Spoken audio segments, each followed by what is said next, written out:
নড়াইল লোহাগড়া উপজেলার কাউরিখোলা কামঠানা অবদা রাস্তার পাশের খালে ভাসমান অবস্থায় লাহুরিয়া লোহাগড়া নড়াইল নিখোঁজের ৩ দিন পর মরাদেহ পাওয়া গেছে। জানা যায়, সুমন ১৫ পিতা বিল্লাল হোসেন মোল্লা, গ্রাম ডাহরপাড়া, লাহুরিয়া লোহাগড়া নড়াইল নিখোঁজের ৩ দিন পর মরাদেহ পাওয়া গেছে। লোহাগড়া উপজেলার লোহাগড়া ইউনিয়ন কাউরিখোলা কামঠানা অবদা রাস্তার পাশের খালে ভাসমান অবস্থায় পাওয়া যায়। লোহাগড়া থানা পুলিশ ঘটনাস্থলে থেকে উদ্ধার করেছে। গত ২১ তারিখ বৃহস্পতিবার ভ্যান নিয়ে নিখোঁজ হয়। পরে ফরিদপুর জেলার কাশিয়ানী উপজেলার গোপালপুর এলাকায় ভ্যানটি স্বজনরা উদ্ধার করে।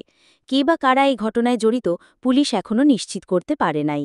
আমার নাম ফিরোজ, আমার বাড়ি লাহোরিয়া ডরপড়ে এক পাশে। কি ঘটনা কি ঘটেছে বলুন তো? ভ্যান নিয়ে সকালবেলা বাড়িয়েছে 10টার দিক, বৃহস্পতিবার 10টার দিক বাড়িয়েছে।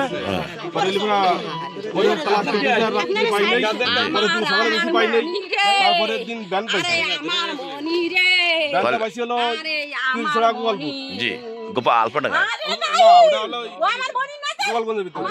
আচ্ছা, হ্যাঁ, তারপরে ওখান থেকে আমরা চলে আসি ভ্যান নিয়ে, ওদের প্রমাণ দিয়ে ভ্যান নিয়ে চলে আসি।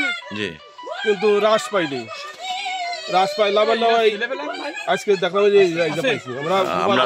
ভ্যান কাদের কাছে পাওয়া গেছিল?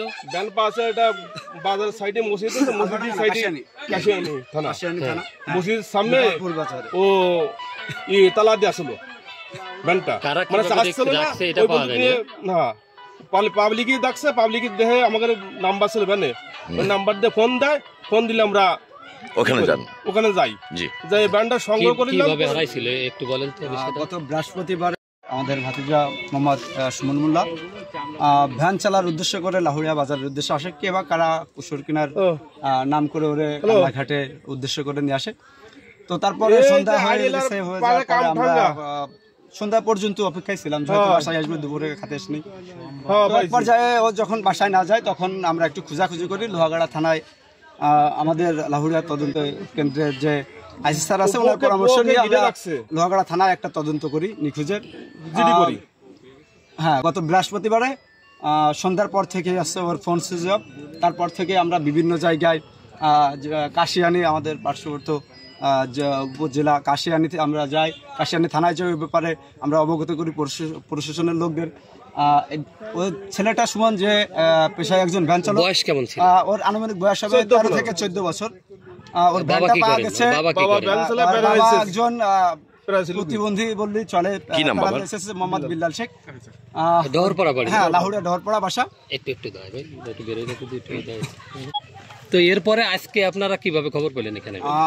আমরা যখন জিডি করছিলাম, আমরা থানায় ব্যাপারটা বর্ণনা দিয়ে, হ্যাঁ, আমরা যখন আমাদের আইসি স্যারকে থানা থেকে জানাই ফোন দিয়ে, তখন আছে আইসি স্যার আমাদের ফোন দিয়ে বলার পরে আমরা ঘটনাস্থলে আসি, এসে দেখি কাদেরকে ভ্যানে করে নিয়ে আসছিল, কোনো রিজার্ভ আমরা এটা এখনো অবগত না, কারণ আমরা দেখিনি বা চিনতে পারিনি। আমরা বিভিন্ন জায়গায় সিসি ক্যামেরার ফুটেজ দেখতেছি। ভ্যানটি কয়দিন পরে পাওয়া গেছিল?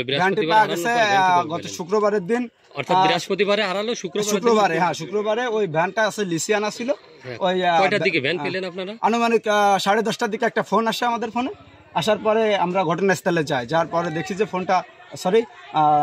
ভ্যানটা ওই গোপালপুর নামক একটা স্থানে বাজারের উপরে আছে।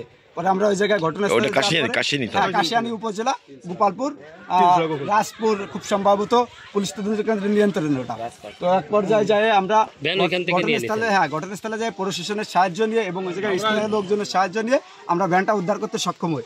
কিন্তু আমাদের ভাতিজা সুমন, তার দীর্ঘ সময় আমরা না পাওয়ার ক্ষেত্রে আমরা আত্মীয় স্বজন, পরিবার পরিজন নেওয়ার পরে, না পাওয়ার পরে আছে আমরা বিভিন্ন জায়গায় আজও খোঁজাখুঁজি করছি।